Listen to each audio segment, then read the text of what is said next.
So I just wanted to make this video to give a big thank you to everyone who subscribed to my channel. I just passed 1,000 subscribers, and that is a huge deal for me because I didn't think I'd reach this point back when I first started back in March. So thank you to everyone who subscribed, and I hope I can keep making videos and keep uploading written reviews on my site that it can all help you basically. And I know this was the headphone that pushed me over the edge. This is the Sennheiser HD598 Closed Edition, and this was my fastest growing review because I think it was kind of timely because I gathered my thoughts on this within a day of having them because I had the original one to compare to. So I made that video, I compared to the original open version, and then I got the most views in the shortest amount of time of all my videos, and I guess I was one of the first people to review it because this was the Black Friday this was the Black Friday item of this year, basically, on Amazon US and UK. So a lot of people pounced on this deal. Some people, I did notice, said that the sound wasn't to their liking because they were moving up from headsets. And the bass boost of headsets and the whole consumer tuning of headsets, that kind of made them not understand. Well, it's not that they don't understand. They just don't prefer the sound signature of this. Because in my review, I did say this is the more consumer tuned version of the two HD598s. You got the open one, which is more neutral across the board, and you have this one, which is a more bass boosted, slightly recessed mids, and extended treble for a more lively sound. Now that bass boost, which I talked about, compared to the original 598, that is relative, because this is not a bassy headphone in general. Like you won't get that sense from it. So it's slightly more consumer tuned, but it's still, you know, a headphone that gives the Sennheiser. It's comparable to the 598 in that regard. And I guess some people just didn't think it was to their liking, if something they didn't really understand. Because I saw a lot of comments saying this doesn't sound like my headset. I thought it would be more of an audiophile sound. And also some people talked about how the mids and the separation weren't that great. I found it to be really nice. And I've been running this from my Ibasso DX80. You don't need an amp for this or anything, okay? So the DX80 has a nice DAC chip built in, so I've been enjoying that with this. I find it to be a very good purchase. I'm glad I made the review since it pushed me over the edge, and I find them very comfortable because of those AirPads, those suede ones. So yeah, if you had any concerns about these, please let me know in the comments. I'd like to read them, because so far I've only been seeing people talk about them in terms of them not being comparable bass level and liveliness level to a gaming headset. So the next thing I'll probably review is this. This is the HiFiMAN Edition S, portable headphones apparently. I borrowed this from Audio Sanctuary, where I live down the road from. A very nice store. I keep saying it to people, I say it all over the place, plugging them here and there, because I do believe that they have a very nice selection of stuff, and stores like that are not that common in England, where you can just go and chill out and listen to speakers and, you know, headphones and stacks and stuff, you know. So these headphones they sound quite nice. They have that same consumer tuning, but there's a lot more clarity to the mids compared to the Urbanite and the Beats Solo 2.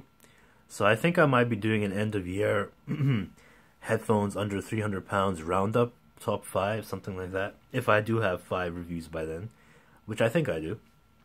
A top 5 review of the top 5 headphones in this price category, on air, over the air, doesn't matter. So that should be interesting, and stay tuned for that. The thing with these headphones, though, you know, my review is coming later, but I can just talk about them briefly, is first of all, I prefer them when they are the open version. For that, you just simply take this off. Now it's an open can.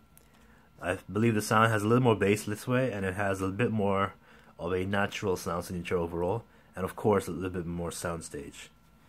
The other thing about these headphones are that the AirPads are very plush and very comfortable. This is because these are like a smaller version of the Focus A pads that I was so used to with my HE400i. So it's like a hybrid pad. So comfort-wise, it's pretty nice. Sound-wise, it's pretty nice. I'll get in more into that in my review. Build-wise, though, I can quickly just tell you right now, this thing is built quite poorly. I believe it feels like a very cheap product, and even comparing, especially considering that the price is several £100s. I believe that this is kind of like not a very high quality plastic in my opinion. And yeah, I just believe it could have looked better aesthetically too, but you know, I'll get into that later. So some of you may have seen my vlog where I talk about wanting to become the official redistributor for Venture Electronics, makers of the VE Monk. I had to apply for a work visa for that. Not a work visa, entrepreneurial visa for that.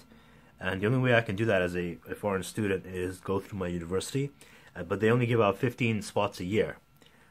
There was a lot of competition. I went ahead to all the meetings. I did all the everything they basically ask you to do, like, you know, jump through hoops and stuff. I did those, and they told me a few days ago that I got the sponsorship. So I'm very happy, very humble, very grateful for that. I'm very happy to get started on Venture Electronics UK. It's not a guarantee that I'll get my visa, actually, because there's 2 steps. You have to first get the sponsorship from the university, then you can get apply for your visa.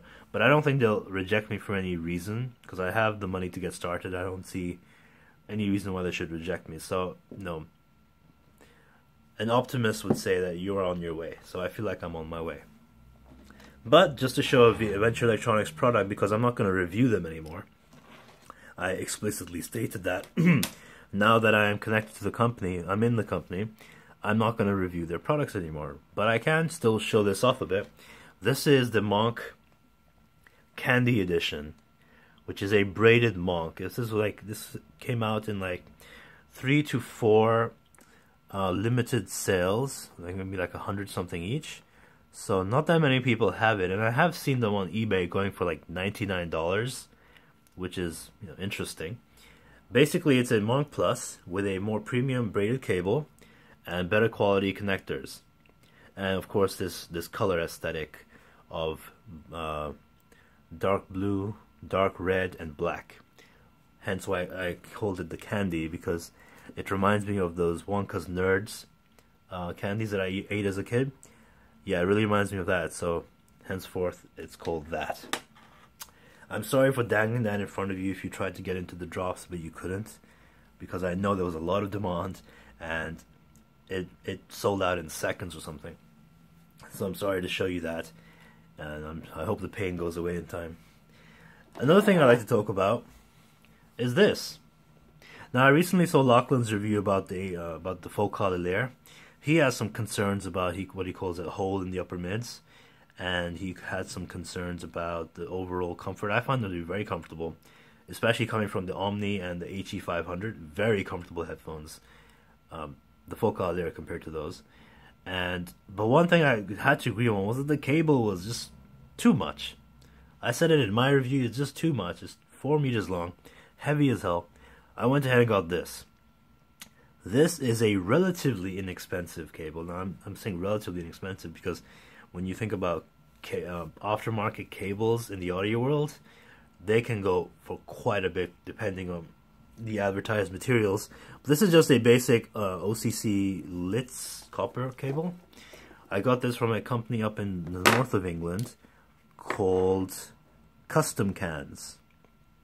Now I went for, first of all, I like the paracord design. It's very light, and it has this is orange and black, which is my first time getting anything in orange and black, and I'm quite happy with how it looks.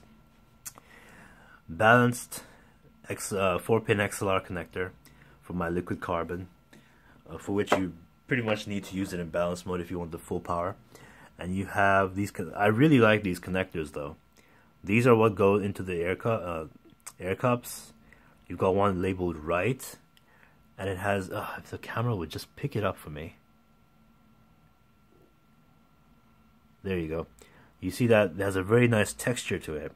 So this is a very premium product. I thought it might be the connectors that are really too thin, and they just plug into your ears, and because they are, like for example my Meze 99, those cables fit into the Focal Lair, but they're a bit thin, so it's like it feels kind of awkward, like seeing them poke out. These are exactly the same measurement as what is required, 3.5mm jack, but the thickness around it is the exact what you need, so it fits very well. So I'm very happy with this cable. and I'd like to give them a shout out because I bought them from them before. I bought my HT800 cable from them before. Very happy with that too. So I bought 2 cables from this company, and I believe them to be very good quality. They're handmade, and compared to a lot of cable manufacturers that I've seen, still quite affordable in my opinion. So shout out to Custom Cans, and check them out if you're in the UK if you want an aftermarket cable. If it's not listed on their site, I guess you can email the guy and say, yo, I need a cable for something, this headphone, and they can accommodate you, I'm pretty sure. Oh, and finally, I'd like to talk about this little thing that Lee sent me. This is a XLR to 3.5 adapter, and I find this very useful because of this, I don't need to use anything but my light balance cables anymore. I put the focal cable away because this gives me all I need. I can even use the Ilair with my DX80 now. So that has been a little tour of what I have, which I haven't talked about in reviews yet. Upcoming review, the Edition S, and thank you to all your sanctuary for that, and thank you to you all, like genuinely thank you all for subscribing. I'm really humbled that you all want to listen to me, because I know my videos go on for a long time. There's no snazzy editing or anything, it's just usually one take. So thank you all, and I look forward to the future and getting more stuff to review. I do want to get my hands on a ZMF Atticus, which really interests me because I love the Omni. I really like the Vibro too, back in the day. So I really want to see what Zach's going to do next. So stay tuned for that review if I can get my hands on it. Could be a few months, I'm not sure. So thank you for watching, and I'll see you next time.